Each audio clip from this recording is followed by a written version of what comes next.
میرا دیکھنے والوں، سننے والے اور چاہنے والوں، السلام علیکم۔ میں ہوں اکرام اور آپ دیکھ رہے ہیں BSB TV1 چینل۔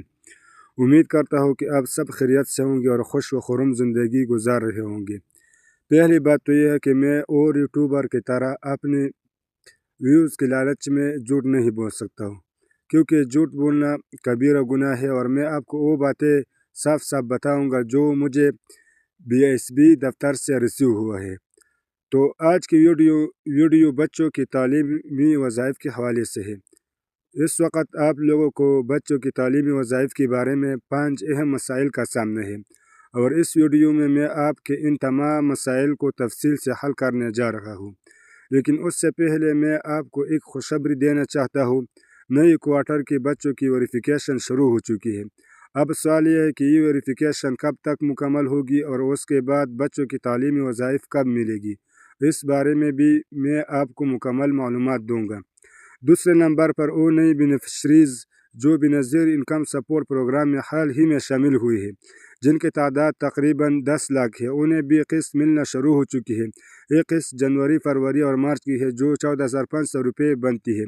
یہ تمام خواتین اب ایکٹیو بینیفیشری لسٹ میں شامل ہو چکی ہے۔ اب ان خواتین کو اپنے بچوں کی تعلیمی وظائف میں رجسٹریشن کروانی ہوگی۔ یہ رجسٹریشن کیسے کرنی ہے، کہاں کرنی ہے اور کن باتوں کا خاص خیال رکھنا ہے، یہ سب میں اس ویڈیو میں تفصیل سے بتاؤں گا، تاکہ بعد میں کوئی نہ کہے کہ ہمیں تو کسی نے بتایا ہی نہیں تھا۔ تیسرے نمبر پر وہ خواتین ہیں جنہیں ایک قسط وصول کر لی، بچوں کی تعلیمی وظائف کے لیے فارم بھی جمع کروا دی، لیکن ابھی تک انہیں یہ معلوم نہیں ہے کہ ان کے بچے ایڈ ہوئے ہیں یا نہیں۔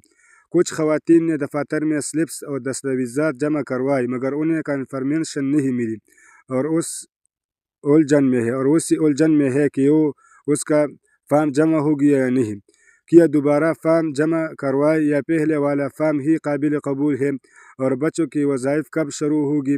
چوتھے نمبر پر وہ خواتین ہیں جنہیں فارم اس لیے جمع نہیں کروائے کیونکہ انہیں معلوم ہی نہیں تھا کہ بچوں کی تعلیمی وظائف کے لیے الگ سے اندراج کرنا ہوتا ہے۔ وہ یہ سمجھتی تھی کہ چونکہ سروے کے دوران بچوں کی کلاس اور تفصیل پوچھی گئی تھی، اس لیے بچوں کا اندراج پہلے ہی ہو چکا ہے۔ اب جب انہیں حقیقت کا علم ہوا اور تو پریشان ہے، کیا ابھی بھی بچوں کی تعلیمی وظائف میں اندراج ہو سکتا ہے، اور اگر ہو سکتا ہے تو کب۔ پانچویں نمبر پر وہ خواتین جو اب نااہل ہو چکی ہے، کیا انہیں بچوں کی تعلیمی وظائف ملے گی، کیا وہ نیا بچہ ایڈ کروا سکتی ہے، اگر بچے کا اسکول تبدیل ہو گیا ہو تو کیا وہ اسکول چینج کروا سکتی ہے، اور آخر میں آپ کو بچوں کی تعلیمی وظائف کی کلاس وائز ادائیگی پیمنٹ کیلکولیشن بھی تفصیل سے سمجھاؤں گا۔ یہ ویڈیو تھوڑی ٹیکنیکل ہے، اس لیے گزارش ہے کہ آپ اپنا دماغ، آنکھیں اور کان پوری طرح کھلے رکھیں تاکہ آپ کو مکمل بات سمجھ آ سکے۔ ویریفیکیشن سے متعلق خوشخبری: آخر کار آج اسکولوں کی چھٹیاں ختم ہو گئی اور اسکول دوبارہ کھل گئی ہے۔ بنظیر انکم سپورٹ پروگرام بھی اسی کا انتظار کر رہا تھا تاکہ بچوں کے نئی کوارٹر کی ویریفیکیشن شروع کی جا سکے۔ یہ ویریفیکیشن اکتوبر، نومبر اور دسمبر کے کوارٹر کے لیے ہے۔ کوشش کی جا رہی ہے کہ یہ عمل 31 مارچ تک مکمل کر لیا جائے۔ چھٹیوں، عید اور دیگر تعطیلات کی وجہ سے یہ کوارٹر قدرے مشکل ہے، لیکن انشاءاللہ ویریفیکیشن مکمل ہو جائے گی۔ اس کے بعد اپریل میں آپ کو جنوری، فروری اور مارچ 3 مہینوں کا بچوں کا تعلیمی وظائف جاری کر دیا جائے گا۔ نئی بینیفیشری کے لیے بچوں کی تعلیمی وظائف کی رجسٹریشن: نئے شامل ہونے والے خواتین کو اپنی بچی کی رجسٹریشن کے لیے مراحل مکمل کرنے ہوگی۔ تعلیمی وظائف کے سلیبس حاصل کریں۔ فوٹو اسٹیٹ شاپ سے، بنظیر انکم سپورٹ پروگرام دفتر سے۔ سلپ بچوں کے اسکول میں جا کر مکمل طور پر فل کروائے۔ اسکول کا MSc کوڈ لازمی لکھوائے۔ بچے کا ایڈمیشن نمبر درج ہو، اسکول کا مہر لگی ہو، ساتھ میں لگائے۔ بچوں کا بے فارم، بچوں کی تصویر بے فارم واضح اور صاف ہونا چاہیے۔ والدین اور بچے کے شناختی نمبر واضح نظر آ رہے ہوں۔ فارم قریبی BSB دفتر میں جمع کروائے۔ بے فارم پر اپنا فیل موبائل نمبر ضرور لکھوائے۔ تصدیق کیسے ہوگی؟ جب بچہ ایڈ ہو جاتا ہے تو 2171 سے آپ کو SMS موصول ہوتا ہے۔ اگر SMS نہیں آیا تو سمجھ لے بچہ ابھی ایڈ نہیں ہوا۔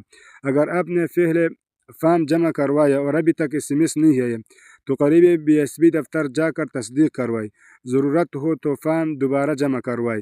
کیا بچوں کا اندراج کسی بھی وقت ہو سکتا ہے؟ جی ہاں، بچوں کی رجسٹریشن سال کی کسی بھی مہینے میں کروائی جا سکتی ہے، کوئی پابندی نہیں ہے۔ البتہ بعض اوقات دفاتر میں عملہ موجود نہ ہونے کی وجہ سے تاخیر ہو سکتی ہے۔ نااہل ہونے والے خواتین کے لیے وضاحت: جو خواتین اب نااہل ہو چکی ہیں انہیں پہلے سے ایڈ بچوں کی تعلیمی وظائف ملتے رہیں گے۔ نیا بچہ ایڈ نہیں ہو سکتا، البتہ بچے کا اسکول چینج ہو سکتا ہے۔ پرائمری سے سیکنڈری جانے پر اپڈیٹ کروائی جا سکتی ہے۔ جب تک بچے زیر تعلیم رہیں گے وظائف ملتے رہیں گے۔ ہمیشہ مثبت سوچ رکھے، اچھے کی امید رکھے، انشاءاللہ سب بہتر ہوگا۔ خوش رہے، آباد رہے، شکریہ، اللہ حافظ۔